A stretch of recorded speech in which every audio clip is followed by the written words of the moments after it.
Pokemon. It's got to be the most famous and successful RPG series in history. I mean, with 28 games under its belt, countless spin-offs, a long-running anime, a bunch of movies, a collectible trading card game, and tons and tons and tons of merchandise. But at the heart of it all lays a remarkably complex game with a deceptively deep network of maths and mechanics at its core. What on the surface might seem like a simple game of rock, paper, scissors is in reality a masterful mix of chess, poker, and loaded dice rolls, as well as a test of strategic psychology and prediction. Now you're probably thinking, come on, a children's game like Pokemon couldn't possibly be all that deep. You have no idea. This is Raichu, the evolved form of everyone's favorite electric mouse. Raichu is an electric type. He has access to over 130 different moves, which have to be whittled down to just 4 by the trainer. That's you. Now given that Raichu is an electric type, you're going to want to have at least one electric type attack to make use of Pokemon's stab bonus. What's the stab bonus, you ask? Stab stands for same type attack bonus, and it's been in every Pokemon game since the very first one. You see, when a Pokemon uses an attack that matches its typing, that attack gains a 50% boost to its damage.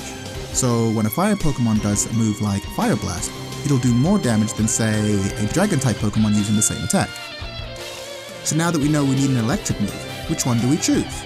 Well, Raichu's physical attack stat and special attack stat are exactly even. But given that there are more special electric attacks than physical ones, it's probably best we focus on being a special attacker. Out of the special attacks, we know that Thunder has the highest damage, but it also has a 70% accuracy rate, meaning that 30% of the time it'll miss. For that reason, most players prefer to use Thunderbolt, which only has a base 90 damage but has 100% accuracy.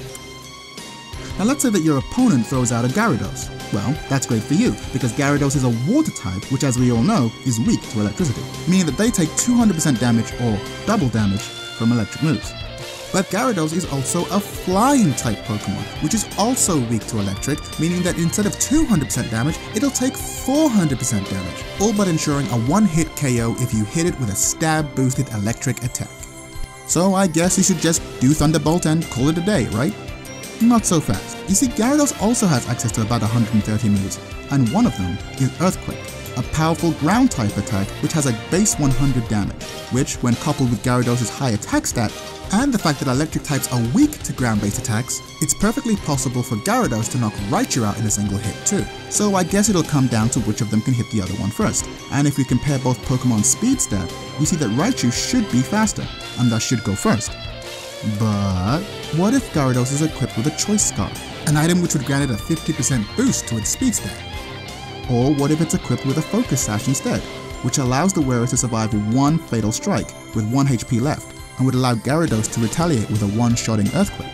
And even if those items aren't in play, you know that your opponent has an Electivire on his team, and that if he switches Electivire in to take the Thunderbolt, not only will it do 0 damage, it'll also activate its Motor Drive ability, which boosts its speed by 50%, allowing it to outspeed half your team and threaten Raichu with an Earthquake of its own. So what do you do? What do you think your opponent will do? Which bet are you willing to make? Which outcome are you willing to risk? This is what Pokemon really is. Not a game of speed and reactions, but one of complex and overlapping calculations. When players are first exposed to all this maths, many turn away.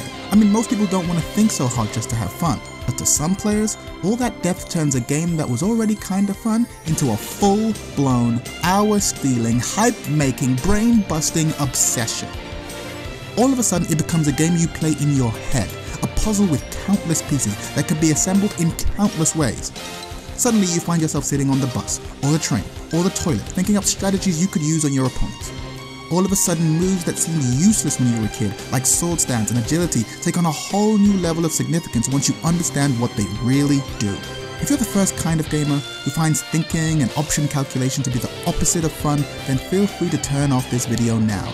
But if you're like me, who enjoys playing mind games and making bets and setting traps and learning metas and enjoying the thrill of outwitting another human being while they cower in the juices of their own defeat, then may I introduce you to a little game called Tekken.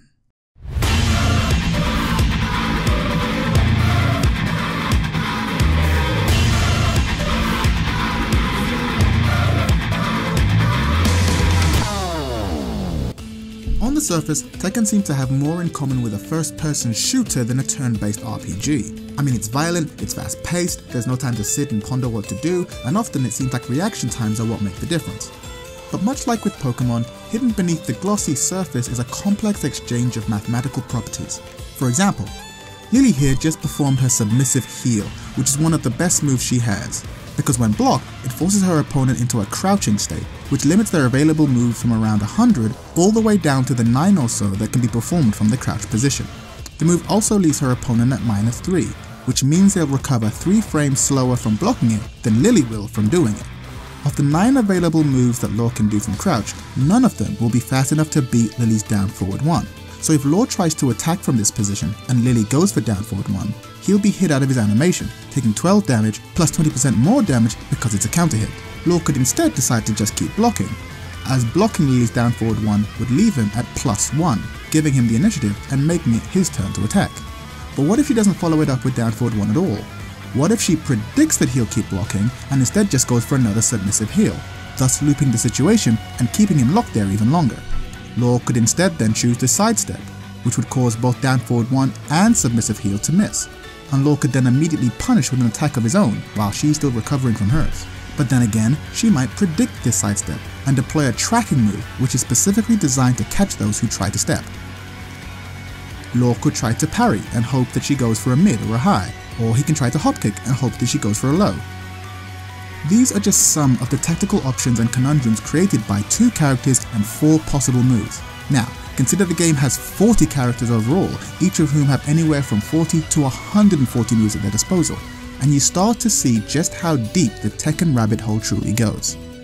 Every match, every round, every moment is essentially a moving sequence in a turn-based RPG. Each player is trying to initiate a situation and to deal optimally with the situations that they've been placed in by their opponent. Pokemon players are no strangers to poring over mountains of data or to thinking creatively about how to apply it to their advantage. 2 games that on their surface seem like complete polar opposites have at their heart very similar demands of those who play them. If you're someone who's ever spent hours on Smogon University reading battle calcs and thinking up potential anti-meta strategies, then you, dear viewer, might just have the mindset and temperament to enjoy and do well in a competitive game like Tekken. The reason I started this channel in the first place was mostly out of frustration for how poorly the game explains itself. See, there's so much here and so much to love, and there are millions of people out there who would be just as hooked as I am if only they were shown just how much of this game lied under the surface. It was the same way I felt when I first learned about IVs and EVs and natures and egg moves and stab boosts and stat changes and all the other mechanics that Game Freak couldn't be bothered to explain. So if you're anything like me, or if anything I've said sounds like your idea of fun, then think about giving Tekken 7 a try. Even if you've never been a fan of fighting games before, Tekken offers a depth and challenge like nothing else on the market, and there's never been a better time to get involved. So what are you waiting for, trainer? Victory Road awaits. Goodbye.